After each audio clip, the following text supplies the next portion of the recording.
함께 봉독하실 하나님의 말씀은 디모데후서 4장 1절로 8절 말씀입니다.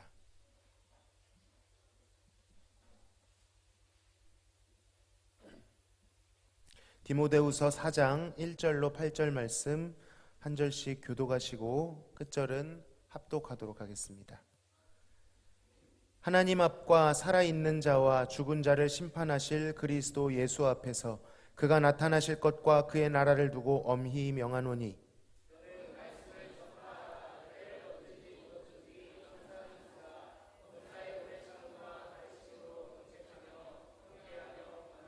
때가 이르리니 사람이 바른 교훈을 받지 아니하며 귀가 가려워서 자기의 사욕을 따를 스승을 많이 두고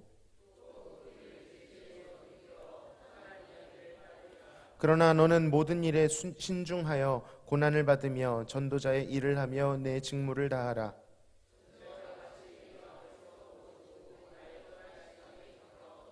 나는 선한 싸움을 싸우고 나의 달려갈 길을 마치고 믿음을 지켰으니 이제 후로는 나를 위하여 의의 면류관이 예비되었으므로 주 곧 의로우신 재판장이 그날에 내게 주실 것이며 내게만 아니라 주의 나타나심을 사모하는 모든 자에게도니라. 아멘. 바울은 크게 2번 공식적으로 투옥됐었습니다. 물론 그 사이에 여러 가지 고난을 당했습니다. 그러나 굵직하게는 2번인데요. 1차 투옥은 로마에서 가택연금 방식으로 이루어졌습니다. 로마 병사의 감시를 받기는 했지만 그 집 안에서, 가옥 안에서 어느 정도의 자유가 주어졌었습니다. 면회도 비교적 자유로워서 바울은 당시 자신을 찾아오는 사람들을 영접하고 그곳에서조차도 그들에게 하나님의 나라와 복음을 열심히 전했던 것이죠. 로마의 시민권자의 자격으로 재판을 기다리고 있는 신분이었기 때문에 가능했던 일이었습니다. 그러나 2차 투옥은 차원이 달랐습니다. 당시 바울은 악명 높은 네로의 박해 아래에서 죄인으로 유죄 판결을 받고 이제는 죽음을 기다리고 있었습니다. 사형을 언도받은 것이죠. 그는 차가운 감옥 속에 사슬에 매여 있습니다. 당시 로마 감옥은 매우 차갑고 어둡고 습한 곳으로 악명이 높았습니다. 더욱이나 그가 복음을 전했던 아시아의 많은 사람들이 자신을 버렸고 그에 대한 후원들도 많이 끊겨 나간 상태였습니다. 그가 믿음의 동역자들을 만나는 것을 간절히 바라는 것을 볼 때 그는 무척이나 외로움을 마주하고 있었던 것으로 보입니다. 바울은 사형 집행을 기다리고 있습니다. 그의 사명이 맞춰지고 있는 것이죠. 이제는 죽음을 직감하고 있는 바울. 그 종말 앞에서 바울이 기억해낸 것은 과연 무엇이었을까요? 같이 한번 1절을 읽어보겠습니다. 하나님 앞과 살아있는 자와 죽은 자를 심판하실 그리스도 예수 앞에서 그가 나타나실 것과 그의 나라를 두고 엄히 명하노니. 죽음 앞에 선 바울이 기억해낸 것은 무엇입니까? 바로 하나님 앞과 예수 그리스도 앞에 서는 일이었습니다. 모든 인생을 바쳐 헌신한 바울이라고 할지라도 그의 종말이 가까워 오자 무엇을 떠올리게 되는 것이죠? 예수님의 심판을 떠올리게 되는 것입니다. 참으로 예수님은 다시 오셔서 산 사람과 죽은 사람 사이에 심판하시고 그의 나라를 나타내실 것이다. 반드시 다시 오실 그 예수님, 그리고 확실히 도래할 그 나라를 확신하기에 바울은 가만히 있을 수가 없는 것입니다. 춥고 외로웠겠지만 그대로 좌절할 수 없었던 것이죠. 그는 그가 가장 사랑했던 영적 아들 디모데에게 마지막 유언을 편지로 쓰고 있는 것입니다. 예상하시다시피 디모데 후서는 바울이 쓴 서신 중 마지막에 쓰여진 편지입니다. 그의 마지막 바람이, 그 마음속에 있는 진심이 진하게 묻어나는 서신인 것이죠. 그것은 바로 자신이 그리스도로부터 받은 이 사명이 자신에게서 끊겨지지 않고 계속해서 이어지고 전진하기를 바라는 것이었습니다.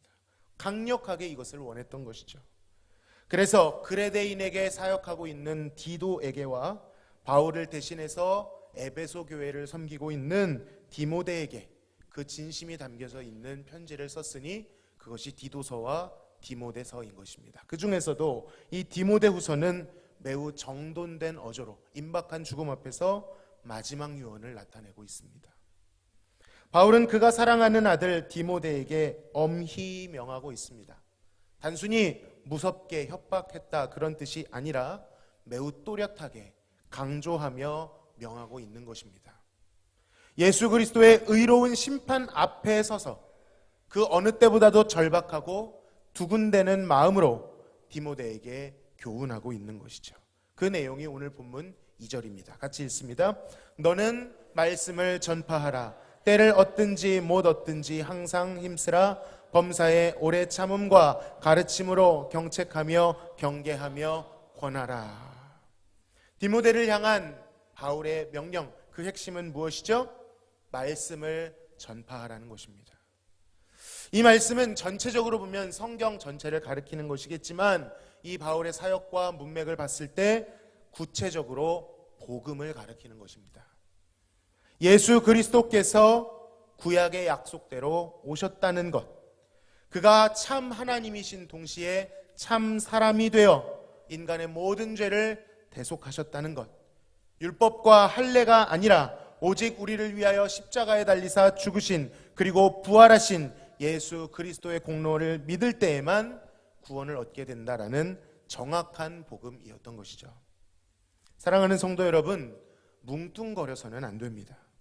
복음이 무엇인지, 그리고 그 복음이 우리에게 끼친 어마어마한 작용은 무엇인지를 우리가 정확하게 알아야 합니다. 왜 갑자기 이런 이야기를 드리는가 하니 바울과 디모데가 사역할 그 당시에는 거짓 교사들이 많이 일어나 이러한 복음의 순수성을 뭉뚱거려 해치고 많은 성도들을 복음으로부터 떠나게 했기 때문입니다.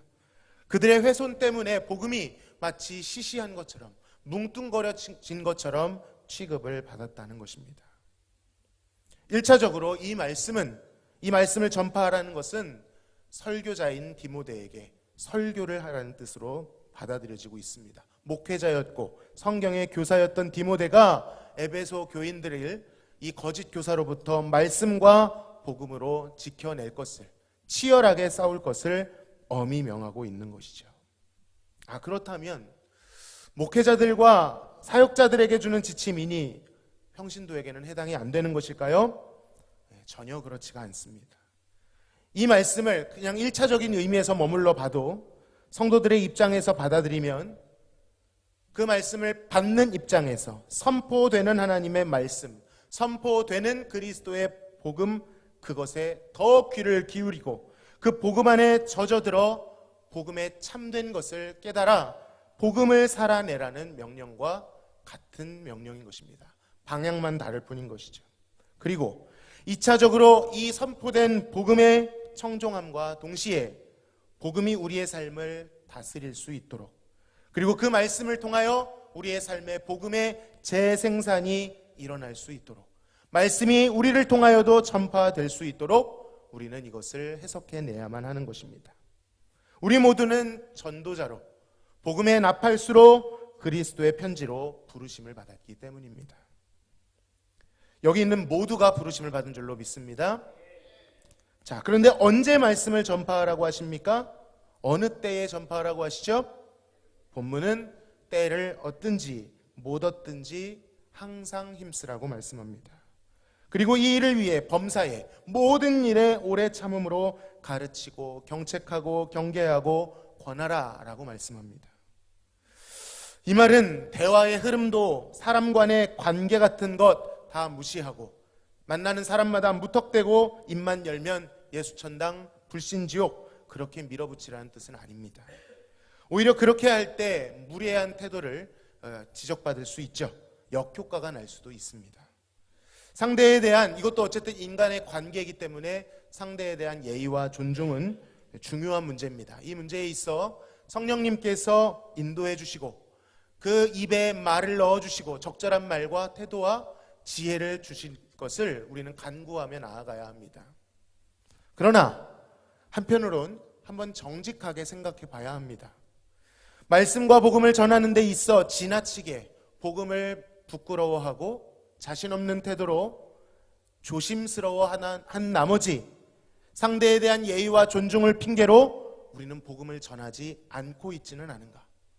복음 전하는 일을 은근히 미루고 있지는 않은가? 때를 핑계로 입을 닫고 있지 않은지 우리는 정직하게 돌아보아야만 합니다. 신중함과 지혜로움을 고려하되 중요한 것은 우리 마음에 있는 태도가 항상 누구를 만나든 이 입술과 삶을 통하여 말씀이 나타나고 복음이 전파되는 그러한 삶으로, 그러한 입술로 준비되어 있어야 한다라는 말씀입니다.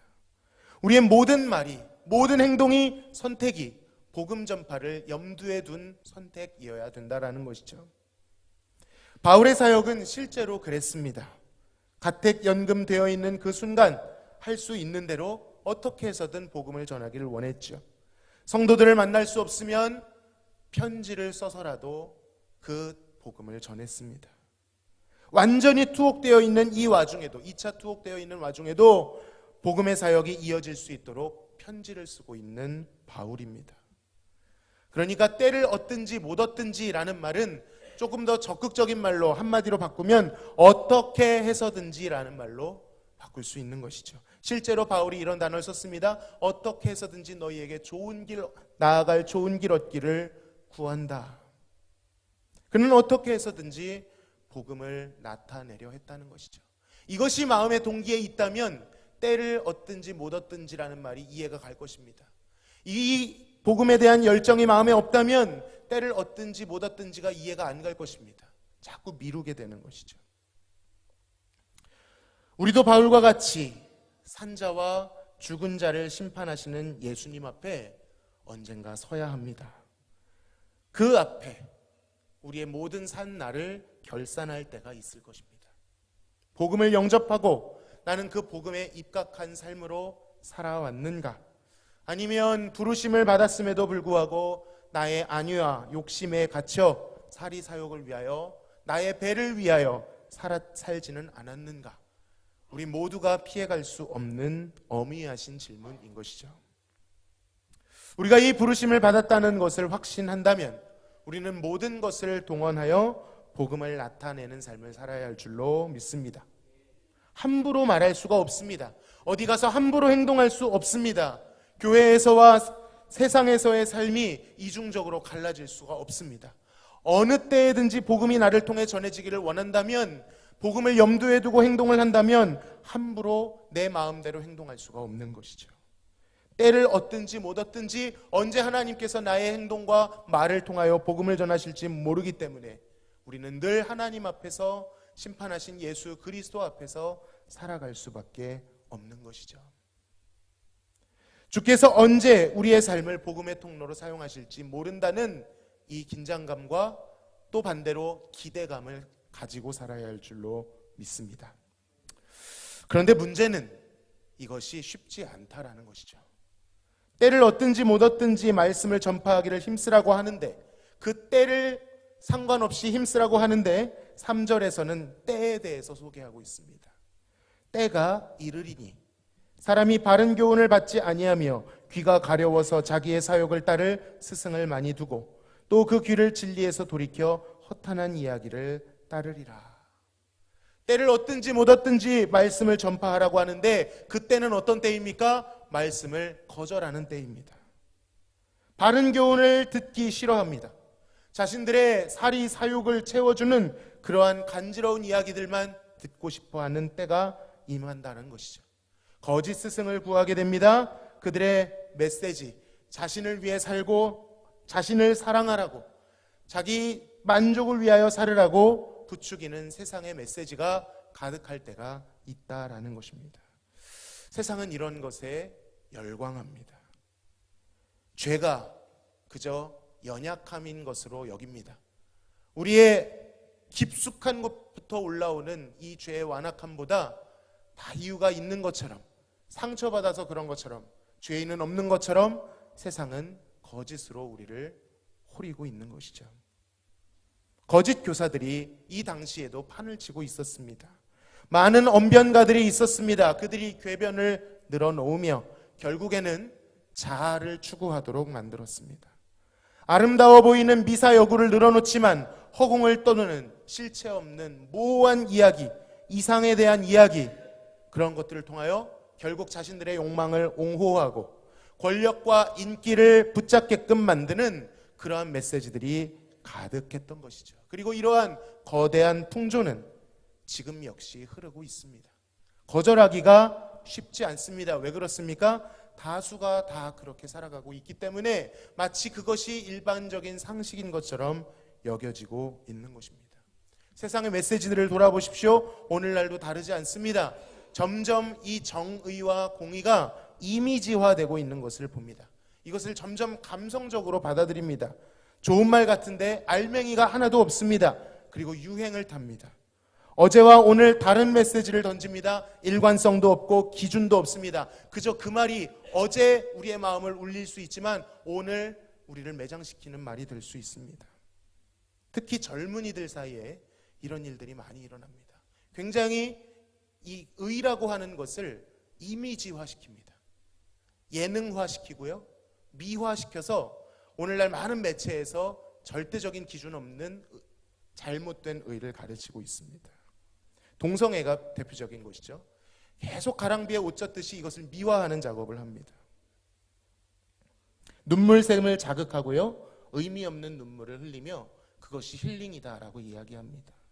왜 눈물을 흘리는지도 모르는 채 허무함의 눈물을 흘리게 하는 것이죠. 아무것도 해결해 주지 못합니다.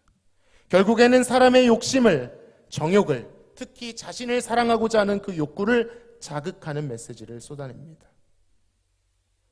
사람들은 하루하루 채워지지 않는 그 마음에 이러한 구정물을 부어가며 나는 만족하고 행복하다 착각하고 있습니다.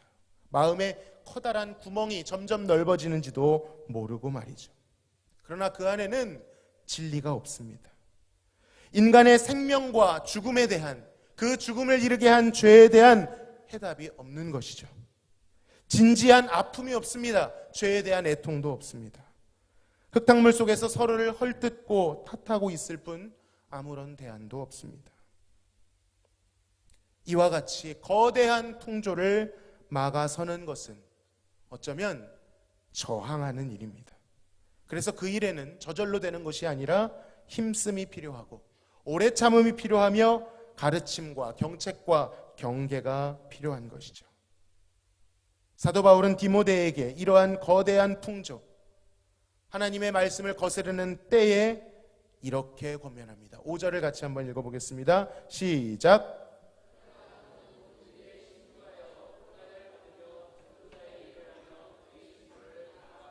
아멘. 그러나 너는 신중하며 고난을 받아라. 신중하게 접근해야 할 일이죠. 바울은 디모데에게 이러한 저항 가운데에서도 묵묵히 고난을 받으며 바로 이 일들이 고난이라는 것입니다. 이러한 풍토 가운데 복음을 전하는 것 자체가 고난이라는 것이죠. 그럼에도 신중하게 그 고난을 감당하며 전도자의 사명을 담당하라라고 권면하는 것이죠. 이미 복음을 위하여 고난을 당하고 있는 바울의 고백인 것입니다. 어쩌면 매우 무거워 보이는 권면입니다. 스승 바울이 몸소 보여주듯이 이 전도자의 길은 늘 고난과 시련, 박해와 싸움을 마주해야만 합니다. 그 길을 가지 않으면 겪지 않아도 될 일이겠지만, 세상에 편승하면 세상이 같은 자로 여겨 공격하지 않겠지만, 복음을 받아들이고 이제는 다른 방식으로 그리스도께 속한 자로 살고자 하면 피할 수 없는 고난인 것이죠. 그럼에도 불구하고 바울은 이 일이 결코 무겁고 억지로 가야 하는 길인 것처럼 말하지 않습니다. 오히려 이 일이 얼마나 영광스러운 일인지, 가치 있는 일인지를 밝히고 있습니다. 전제와 같이 내가 벌써 부어지고 나의 떠날 시각이 가까웠도다. 나는 선한 싸움을 싸우고 나의 달려갈 길을 마치고 믿음을 지켰으니 이제 후로는 나를 위하여 의의 면류관이 예비되었으므로 주 곧 의로우신 재판장이 그날에 내게 주실 것이며 내게만 아니라 주의 나타나심을 사모하는 모든 자에게도 니라. 바로 이것이 죽음 앞에서의, 특히 산자와 죽은 자를 심판하시는 예수 그리스도 앞에서의 고백입니다. 바울은 자신을 전제에 비유합니다. 여러분, 전제라는 것은 하나님께 드리는 희생 제물로서 포도주를 붓는 형태를 전제라고 합니다. 부어서 드리는 제사입니다. 자신의 모든 것을 하나님께 드리는 제물로 쏟아 부었다라는 고백입니다. 그리고 그 전제는 이제 죽음으로 귀결될 것인데, 그럼에도 불구하고 바울은 침울하지 않습니다. 이러한 비슷한 비유를 빌립보서 2장 17절에서도 했습니다. 만일 너희 믿음의 제물과 섬김 위에 내가 나를 전제로 드릴지라도, 여기부터 같이 읽어볼까요? 나는 기뻐하고 너희 무리와 함께 기뻐하리니. 아멘. 바로 이것이 바울이 심판 앞에 서서 자신을 전제로 드리고 있는, 희생하여 고난을 받으며 드리고 있는 고백의 정서인 것이죠. 결코 스스로를 비참하다고 말하지 않습니다. 오히려 기뻐하고 그 기쁨이 자신에게서 넘쳐 온 무리와 함께 기뻐할 것이다, 그렇게 힘차게 외칩니다. 비록 지금 자신은 많은 사람들로부터 잊혀지고 배반당하고 버림받은 상황이지만, 오히려 그는 이 복음 전파의 여정이 얼마나 복된 것인지, 영광스러운 것인지를 선포합니다. 이 선한 싸움을 다 싸우고 나의 달려갈 길을 마치고 믿음을 지킨 것에 대하여, 바로 이것이 심판에 대한 인식이죠. 의로우신 재판장, 그 주님, 1절에 등장하시는 산자와 죽은 자를 심판하실 그 예수 그리스도께서 자신에게 의의 면류관을 주시리라는 벅찬 고백을 하고 있는 것입니다. 어쩌면 지금 우리가 말하고 있는 바울이 죽음 앞에서 예수 그리스도의 심판을 기억했다라고 하는 이 언급은 단순히 두렵고 부담되고 무서움에 억지로 떠밀려 했던 그러한 것이 아니라, 그가 경험했던 예수 그리스도의 영광, 호련히 하늘로부터 빛이 비쳐서 그가 아주 단단한 자아를 가지고 기세가 등등하여 그리스도인들을 잡으러 가는 그 길에 꼬꾸라지게 만들었던 그분의 영광에 대한 사모함 때문이었는지도 모르겠습니다. 그가 교만할까봐 드러내지 않았을 뿐이지, 그는 특별한 체험을 했죠.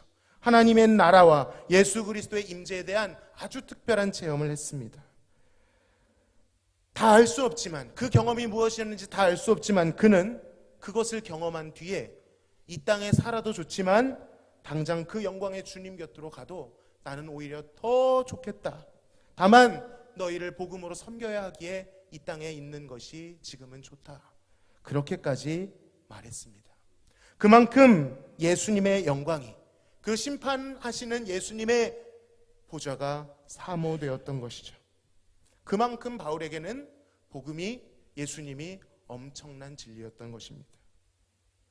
바울은 이것이 자신뿐만 아니라 주의 나타나심을 사모하는 모든 자에게도 임할 것이다 약속하고 있습니다.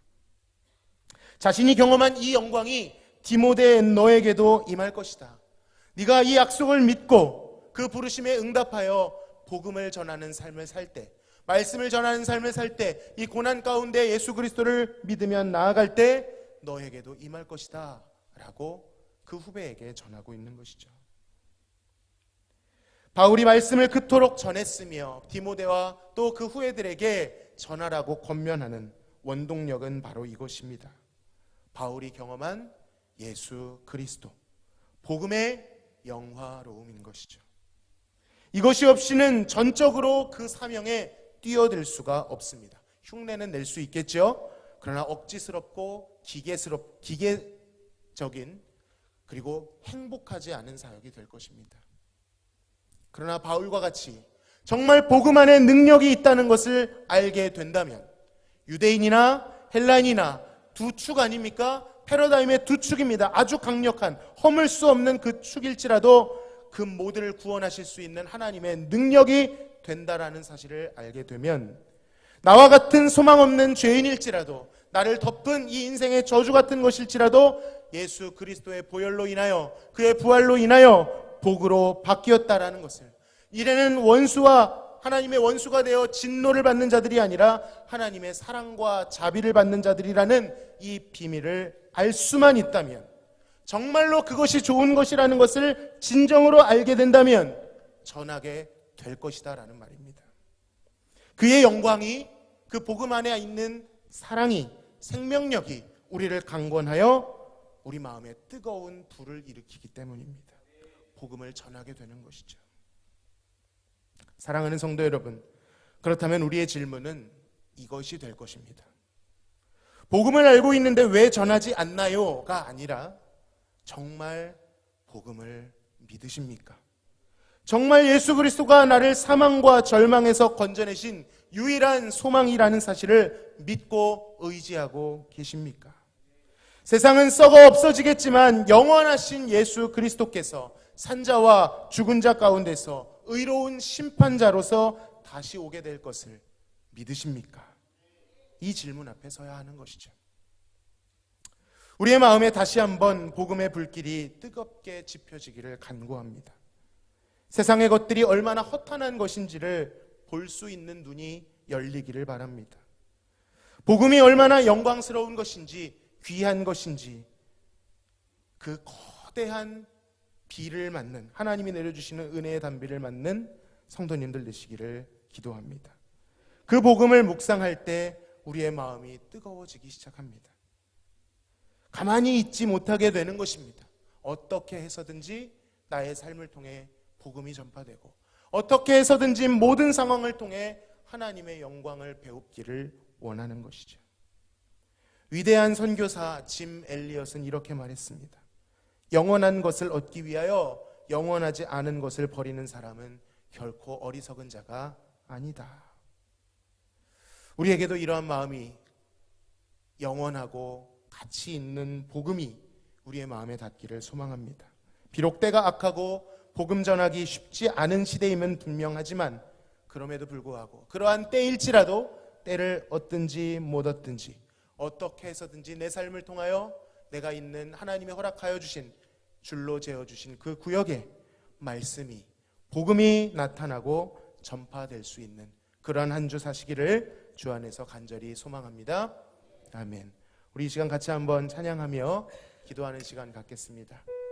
꽤 오래된 찬양인데요, 이 찬양은 본래 북한이나 이런 복음을 듣지 못하는 그곳에 있는 백성들을 생각하며 기도하는 마음으로 지은 찬양으로 알고 있습니다. 우리도 우리 주변에 있는 이웃들을 생각하며, 주여 나의 입술을 통하여, 나의 삶을 통하여 어둠에 허덕이고 있는 자들이 복음을 듣고 주께 나오게 하옵소서. 기도하는 마음으로 찬양하길 원합니다.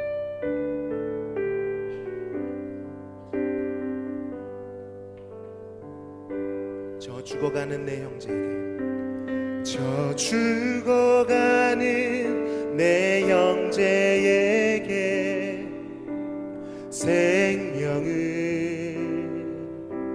주소서. 흑암의 권세에 매여 내일을 빼앗긴 저들에게 저 소망 없는 텅 빈 가슴에 새날을 주소서. 고통의 멍에 예매여 신음하고 있는 저들에게 아버지여 이 백성 다시 살게 하소서. 묶였던 자 자유케 되는 영광의 나를 주소서. 아버지여 이 나라 주의 것 되게 하소서. 영원하신 하늘아버지 다시 섬기게 섬기게 하소서. 우리 다시 한번 찬양할 때 하나님 우리의 가정에, 하나님 이 지역에, 대화동에, 하나님 오정동에, 읍내동에, 대덕구에, 대전에, 이 나라의 열방에 좌우를 분별하지 못하는 수많은 영혼들이 있습니다. 복음을 듣지 못하여 멸망길로 달려가는 자들이 있습니다. 주여, 우리의 작은 삶이지만, 비천한 입술이지만 우리의 이 믿음의 결단을 통하여 복음이 전진하게 하여 주옵소서. 시간 그런 마음으로 다시 한번 마음을 담아 이 찬양 부르겠습니다. 저 죽어가는 내 형제에게, 저 죽어가는 내 형제에게 생명을 주소서. 흑암의 권세에 매여 내일을 빼앗긴 저들에게 저 소망 없는 텅 빈 가슴에 새날을 주소서. 고통의 멍에 예매여 신음하고 있는 저들에게 아버지여, 이 백성 다시 살게 하소서. 묶였던 자 자유케 되는 영광의 날을 주소서. 아버지여, 이 나라 주의 것 되게 하소서. 영원하신 하늘 아버지 다시 섬기게 하소서. 메마른 뼈들의 생기를, 메마른 뼈들의 생기를 부어주소서. 아버지의 긍휼 주의 군대로 서게 하소서. 성령의 바람 이제 불어와. 아버지여, 아버지여, 이 백성 다시 살게 하소서. 묶였던 자 자유케 되는 영광의 날을 주소서. 아버지여, 이 나라 주의 것 되게 하소서. 영원하신 하늘 아버지 다시 섬기게 영원하신 하늘 아버지, 영원하신 하늘 아버지 다시 섬기게 하소서. 다시 섬기게 하소서. 다시 섬기게 하소서. 다시 섬기게 하소서. 이 시간 한번 기도하실 때, 하나님 하늘의 영광 보좌를 버리시고 이 땅에 오실 때에 그 예수님의 마음은 무엇이었습니까? 감옥에 갇혀 있으면서도 많은 사람들에게 버림을 받았지만 비참함에 빠지지 아니하고 그 복음이 어떻게 해서든지 때를 얻든지 못 얻든지 전하기를 바라는 이 바울 안에 부어진 열정은 무엇입니까?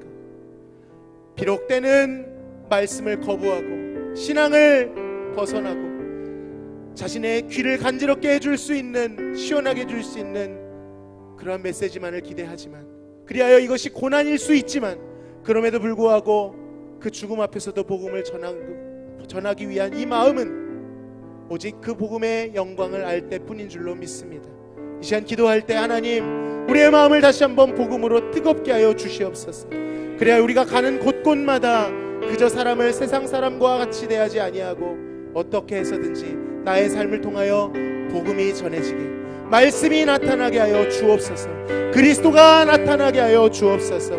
그리하여 내 가정이, 이 대화동이, 이 대덕구가 대전과 나라와 열방이 주에게 복을 받게 하여 주옵소서. 이 시간 하늘에 계신 영원하신 아버지께 시간 간구하며 나아가시겠습니다. 하나님, 복음의 영화로움을 우리에게 가르쳐 주시옵소서. 나를 다시 살린 예수 그리스도의 그 십자가의 은혜가 내 마음에 다시 한번 뜨겁게 타오르게 하여 주시옵소서. 그의 복음을 전하지 않고는 견딜 수 없는 심령이 다시 한번 우리의 삶에 넘쳐나게 도와주시옵소서. 비록 때는 우리를 거절합니다. 이 시대는 우리를 거절합니다. 하나님을 마음에 두기 싫어합니다. 자아를 사랑하며 돈을 사랑하며 하나님 쾌락을 사랑합니다. 그러한 그 가운데 복음을 전하는 것은 고난을 받는 일이지만 그럼에도 불구하고 이 길을 가려는 것은, 때를 얻든지 못 얻든지 전하려는 것은 아버지, 우리가 이 믿음의 경주를 마친 후에 우리에게 면류관을 씌워주실 예수 그리스도가 계시기에, 복음의 영광이 있기에, 영원한 하나님의 나라가 있기에 아버지, 우리가 이 길을 가렵니다. 가기 원합니다. 주의 우리의 발걸음 가운데 다시 한번 영광을 부어주시옵소서. 사도 바울의 삶을 돌이키셨던 것처럼 우리의 삶도 돌이켜 주시어서 하나님, 우리의 가정에 복음을 전하게 하여 주옵소서. 직장에 복음을 전하게 하여 주옵소서. 학교에 복음을 전하게 하여 주옵소서. 만나는 사람들에게 복음을 나타내는 생명력이 전해지게 하여 주시옵소서.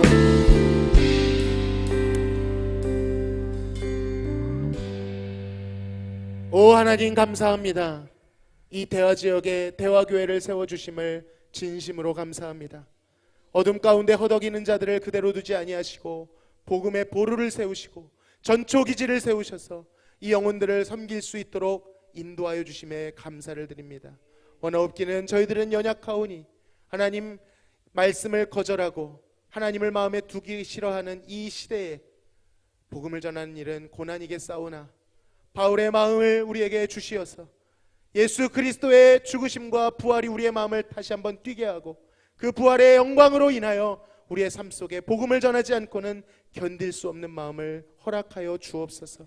그래, 우리 성도님들이 가시는 그 모든 터전에 회복이 일어나고 복음이 진군하고 많은 믿는 자의 수가 더하여질 수 있도록 주여 대화교회를 사용하여 주시옵소서. 이번 한 주도 믿음의 군대로서 나아가길 원하오니 메마른 뼈들에 있는 그곳에 생수를 흘려보내는 주의 군대 되게 하여 주시옵소서. 감사드리며 예수님의 이름으로 기도하옵나이다. 아멘.